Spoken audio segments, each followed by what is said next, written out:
Hello there, and welcome to Imagine Spotlights, a weekly video series co-produced by the American Diabetes Association and Beyond Type 1. I'm your host, Rob Howe, creator of the Diabetics Doing Things podcast. Every week on Imagine Spotlights, I'll talk to an amazing individual living with type 1 diabetes. Thank you for joining us, and let's get this party started. I have a very special guest to introduce you today, Mr. Dave Holmes, calling from Studio City, California. Welcome to the show. Hi, how you doing, Rob? I'm doing great. I am super excited to be here at Imagine Camp. Yeah, I am too. I love it. Imagine Camp is in your mind. It's everywhere. It's everywhere, and it's so cool because this was started as an initiative because we can't all be at camp together this year because of coronavirus and safety reasons. But what that does is allows us to all come to camp together. So I'm excited that we have this available to us, and we're going to have ourselves a good time. Yes, we are. We already are. We are, yeah. We're having a great time. So, Dave, you and I both live with type 1 diabetes, and this is a diabetes camp. I'd love for you to introduce yourself to the audience. You're a man of many talents. I'm not even sure how to introduce you all the way these days. These kids probably don't know what MTV is. So I'm sure they don't. How do we go and why don't you introduce yourself to our Imagine Camp audience? Well, okay. I don't know about many talents, but I do a lot of things. I right now am a writer. I am editor at large for a magazine called Esquire, which is a kind of a style and literature magazine. And I also do some television hosting. I got my start at MTV, which for the kids it was kind of the YouTube of its time. It was a place where your parents, maybe even, no, not your grandparents, I'm not going to go that far, but where the older people of the 80s, 90s, maybe even early aughts would go and watch music videos or see live performances or that kind of thing. I was what's called a VJ. Ask your mom or dad about that particular job title. But as I said, right now I mostly write. My main job is Esquire, but I freelance. I wrote a book called Party of One, which was sort of a story of my life that came out in 2016. And also on air at Sirius XM on a network called The Spectrum on weekends. I'm just one of those guys who does a little bit of everything. I'm going to have to decide what I want to be when I grow up sometime, but not yet. Yeah, and I'm glad that you haven't quite decided yet, because that helps me feel better about myself for not quite deciding what I want to be when I grow up. So yeah, well, there's one thing to take away. You don't have to grow up right away. No, you don't. And you don't have to choose a path right away either. The world is not the one that your parents grew up in or my parents grew up in. It's a very different place now. So if your attention is a little scattershot like mine is, you can use that to your advantage and try a bunch of different things. Just do everything that interests you and you cobble together a career that is uniquely yours. And I think that's actually a great segue. So nice job, professional host here. A great segue into our first question.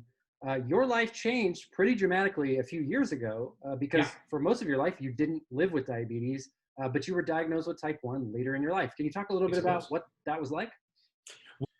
I went to the doctor and I just got my regular blood work done, and my A1C was a little higher than my doctor wanted it to be. So he ran it again, and the result was the same. And then we did a like protein in the urine test or some kind of something, and he said, because I was an adult, he said, what you have here is type 2 diabetes. And so, long story short, I said, something is not right here. And so I just took myself to an endocrinologist and I explained what was going on. And he said, let's run some tests. And he ran the appropriate tests. And it was type 1, which, again, not super rare for a person in adulthood to be misdiagnosed. And so I was. And so, I'm one of the rare people for whom a type 1 diagnosis was a huge relief, because like I said, I was misdiagnosed. I was treated for a disease I didn't have. And so that didn't work. Metformin made me super sick all the time and I hated it.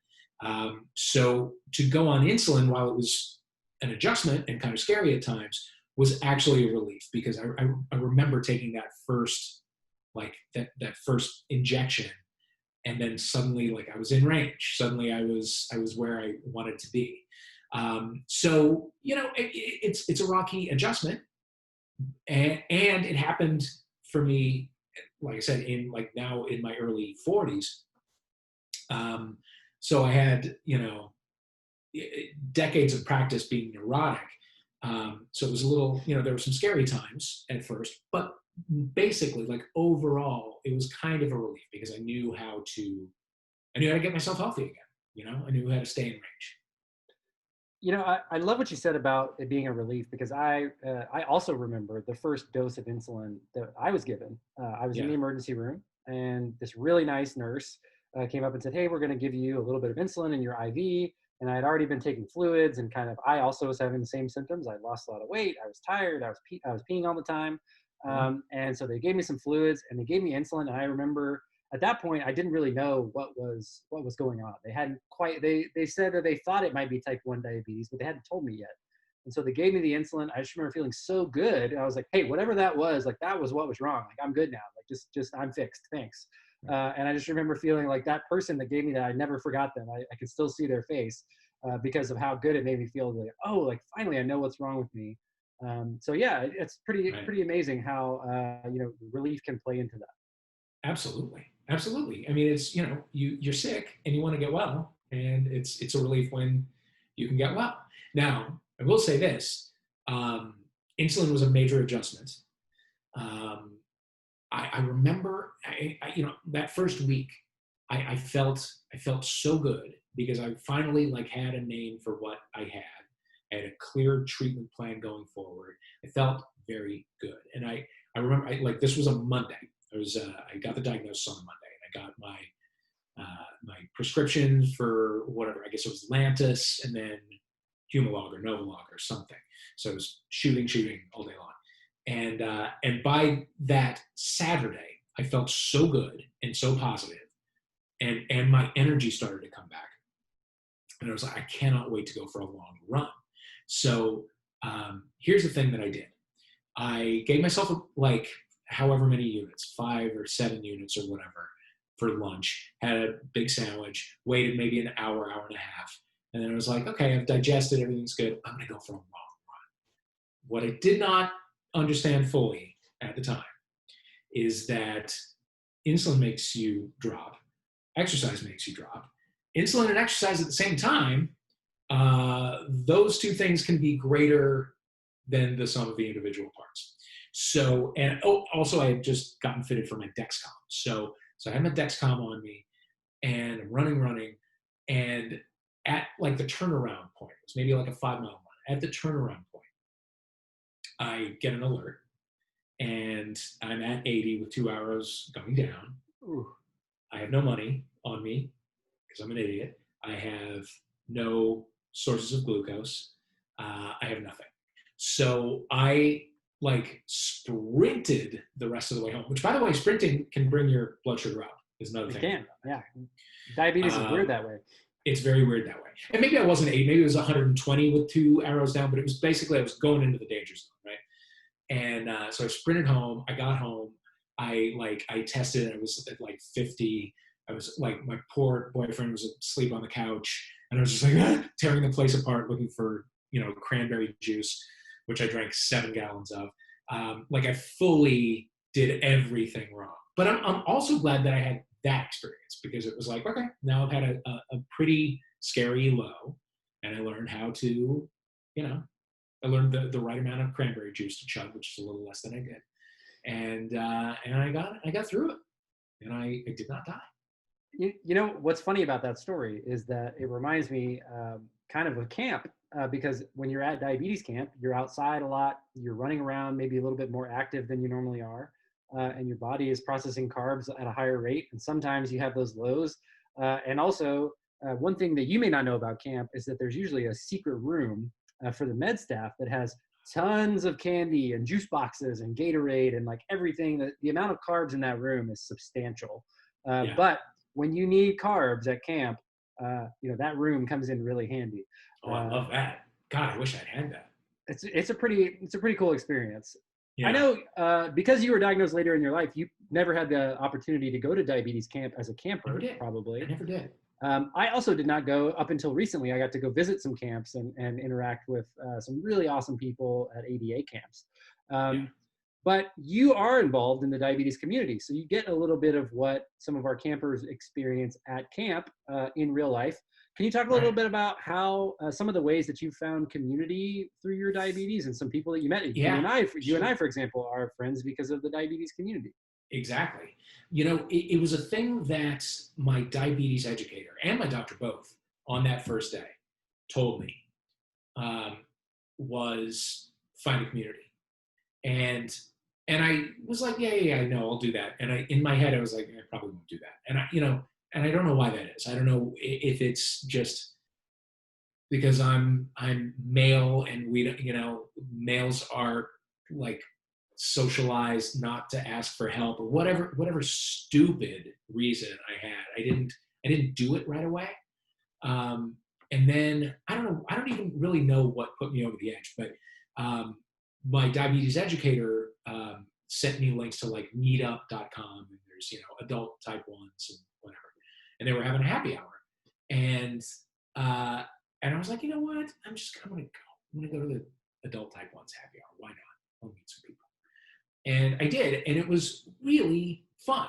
Like there were people who had been diagnosed in childhood. There were people who, for me, it was maybe 3 months, and there were, I met people who were diagnosed a month before. And so I was getting all kinds of information. I was able to actually give a little bit of information. I also met a guy named Craig Stubing who at the time was starting something called Type 1 Run, which is a running group for people with Type 1.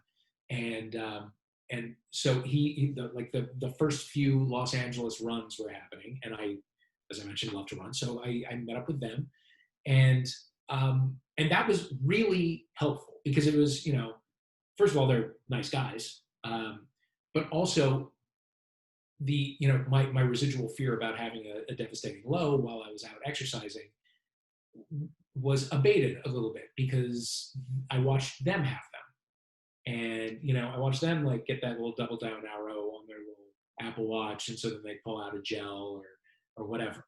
And then, and then we'd go out to brunch afterwards, and I would get to watch them navigate French toast, like all of these things happened that were just really helpful. Like you, in camps as kids and teenagers, you learn from each other. You're learning from each other, right? You're kind of watching people do trial and error. You're doing your own trial and error, that kind of thing. Just watching other adults with type 1 not die was like super important. Watching them go for a run and absolutely smoke me and not die was like, okay, I'm gonna live. You mentioned you were a runner before you were diagnosed with type 1 diabetes, and diabetes did not stop you from continuing to do what you like to do. And in fact, you just said like running with other people with diabetes gave you the confidence. It's like sometimes you get double arrows down and you pull out a gel. Sometimes it's challenging to navigate French toast, but French toast is worth it. I tell you, I will say that. Can I tell you something? I still haven't done it. I will someday, but I still haven't done it. One day you'll get there. You'll be like, you know what? Today is the day that I try to count these carbs. I have no doubt. During the pandemic, one of the traditions that is keeping me sane is donuts on Sunday. There's a great little donut shop out in Highland Park. It's all vegan donuts.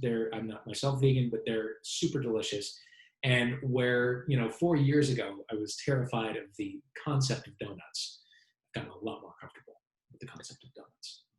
The second thing that I like that you mentioned was learning from the community. And I think that's something that you really experience at camp as well. Something that I experienced because I lived most of the beginning of my life, almost the first 10 years of my life, with no friends with diabetes. And that wasn't because they didn't exist, but because I, like you, was kind of abiding by this weird, awkward, incorrect male doctrine of like, you don't need to ask for help and community isn't important, which are false. Community is important. It's something that I learned not just from the tips and the tricks and the hacks and the strategies and the, just lack of fear that so many people with diabetes live with, and the information that I've gotten from them. But also I learned at actually an ADA conference that there was a study on people who were involved in the diabetes community versus people who were not involved. And people who were involved in diabetes social media and diabetes blogs and things like Imagine Camp had 100% of the time had a better A1C outcome than people who didn't, and people who were isolated. I'm sure that's true. And it just made so much sense to me, because I had seen that happen in my life. Diabetes got easier to manage because I knew people who knew what I was going through, and I learned more about what I should be doing and how I should be doing things. And that was just a huge sort of, I crossed the threshold at that moment. I was like, wow, this really is good for me. And so Diabetes Camp, it's good. It's good stuff. It's critical. And, and you're very, if you are a kid or a teenager at a camp, I think that would be just an invaluable experience. What's your favorite low snack? Favorite low snacks? The sweet tart is classic. A perennial favorite. I loved them in my youth. The formula has definitely changed through the years. This is nothing but chemicals, but they're very tasty. But then I got to pick, because I work at a magazine, I get a lot of PR pitches about new products and, fancy this and that and whatever. For whatever reason, I got a PR pitch for Trolley brand sour crunchy crawlers. Okay. So what we got here is they're like gummy worms, but with a crunchy shell, and they're sour. So I got this pitch, and I was like, I don't know why you're sending this to an editor of a men's style magazine. Doesn't make any sense at all. But I happen to be type 1 diabetic, so I'll take whatever candy you can send me. So they did, and they're really good. I mean, they can't be good for you, but they are just as tasty as can be. So I have this on my in my messenger bag. Not that I've had any purpose for a messenger bag in the last 3 months, but it's in there. It's not bad. And I wolfed down a few of these just yesterday because I was at 40. They're good. What's yours? So I will say we talked on my live show a few weeks ago, and you mentioned those Trolley products. I also, one of my clients in my professional job has a vendor or Trolley is one of their vendors, and they sent us some of those promotional products as well. And so I have also treated a low with those crunchy gummy bear or gummy worm shaped candies, which I cannot quite describe, but that's a favorite. Sour candies, gummy bears also. And I, for a long time, when I'm really strict with my diet, I do like organic orange juice, because I find that juice if I'm in a low, I go right back up after some juice. So I should cranberry juice also a favorite over here, because that's one where the dosing you can be, you can pour yourself a nice little juice glass and then wait. But man, I used to get, when I got low, like if I was at 80 and I just watch buzz because I was at 80 and an even arrow, I flipped out at first. I got so scared.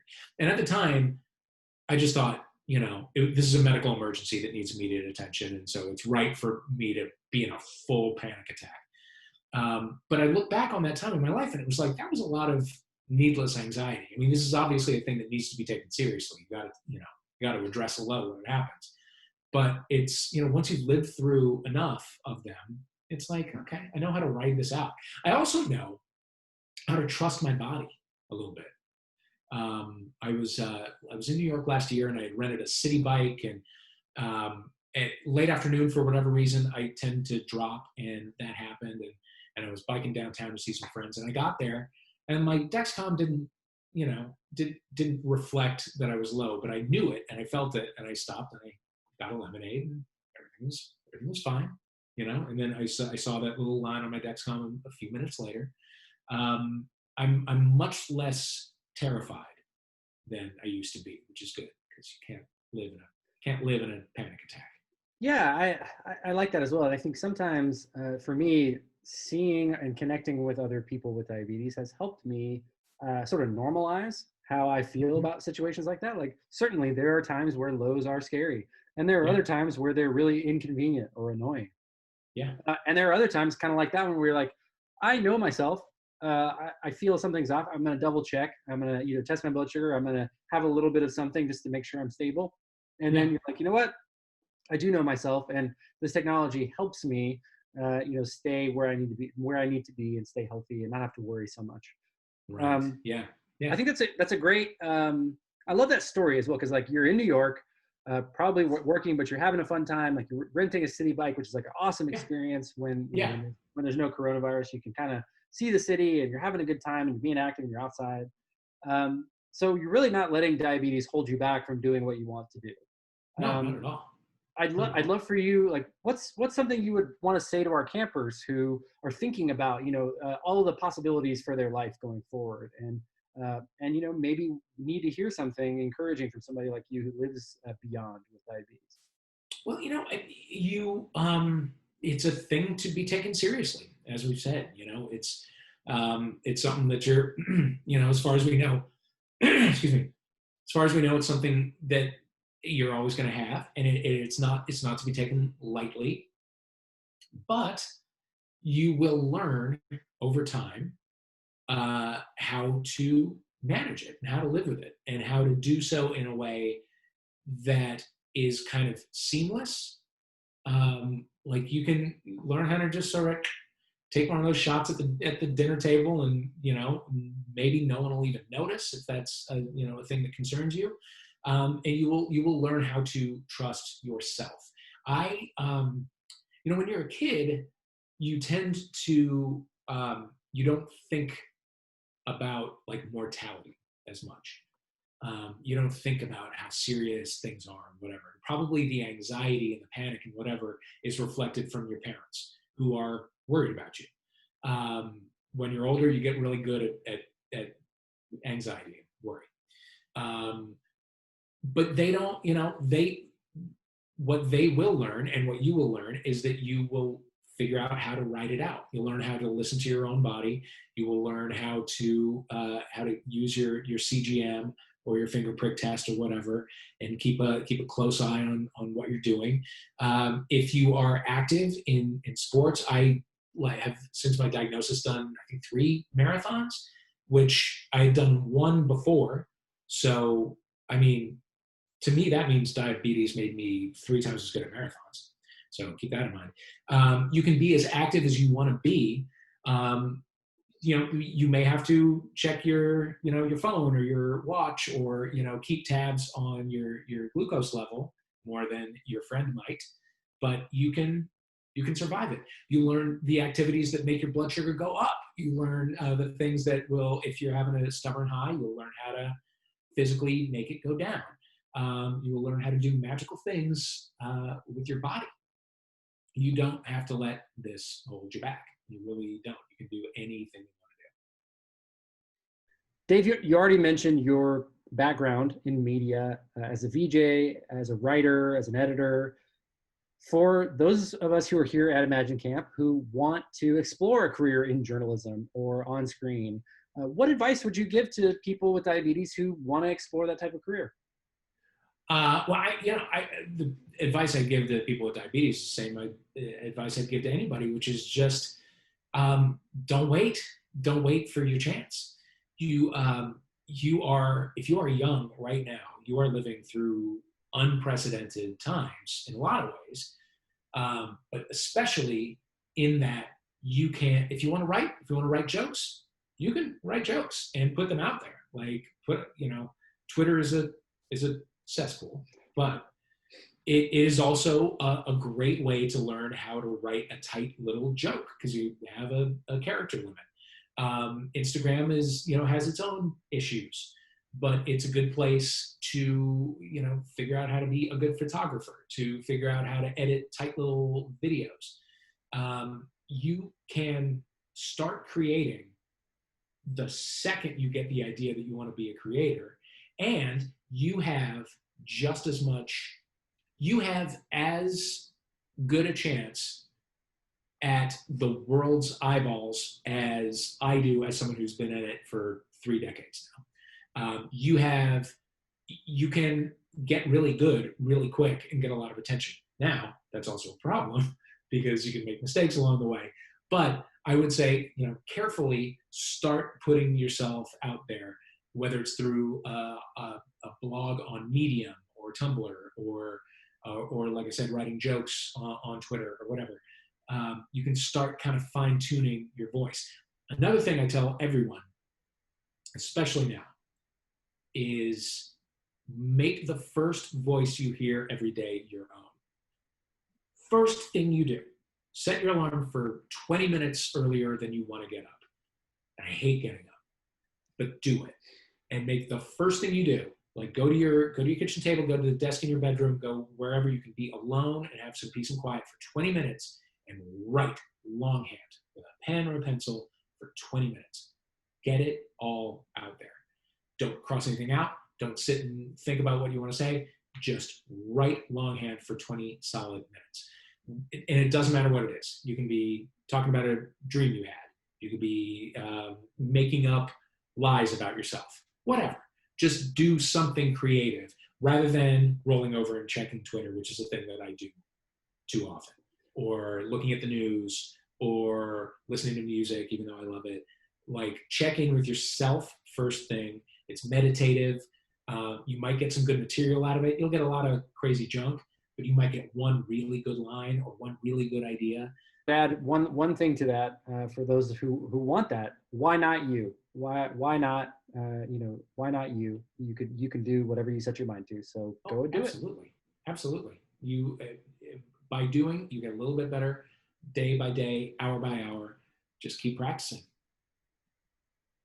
What you mentioned about the marathons, I think kind of honestly echoes my life. Some of the friends that I have from long ago who remember me as a basketball player before I got diabetes would argue that I wasn't very good before I got diabetes. So, maybe diabetes was the secret sauce that I needed.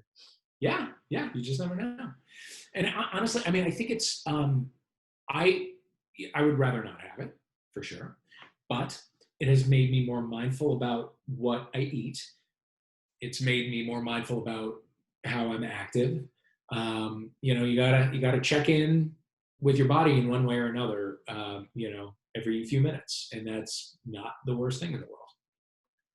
I agree, and I think you learn a whole lot more about your body and about yourself and about your limitations. And a lot of times, I think it just adds one extra step to everything that you want to do, maybe one or two right. sometimes. And being a little bit more prepared and ready to take on the challenges, I think is kind of the best way to do it. Yeah, I agree. After my diagnosis, my main questions were, will I be able to do this again? Will I be able to do that again? I love to bike. Can I bike? I love to run. Can I run? There were all sorts of things that I was, I'm getting good at doing in my adult life, and I didn't want to lose them. And so I look back now, and it hasn't really been that long. It's been 4 years, 5 years, something like that. I look back, and it's crazy because there's nothing I can't do. There's nothing I can't do. I might have to take 2 extra steps that someone else my age doesn't have to. But who cares? I might have to have some sweet tarts in my pocket when I go for a run. Who cares? I might have to have a Dexcom stuck in my arm. Fine. All of these things help us live a full life, and you can do literally anything you want to do.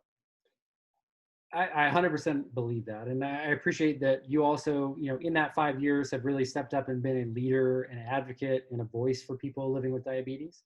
And thanks for inspiring me and also many of the others here today. And I appreciate you giving us your time here. I would love for you to think about and ask, or I'm going to ask you how, if somebody's watching or listening to this today at Imagine Camp, mm-hmm. and they say, man, like Dave really has it. I really love his outlook. I'd really love to be a leader and be involved in the community and kind of be in charge of my own life and in my own communities.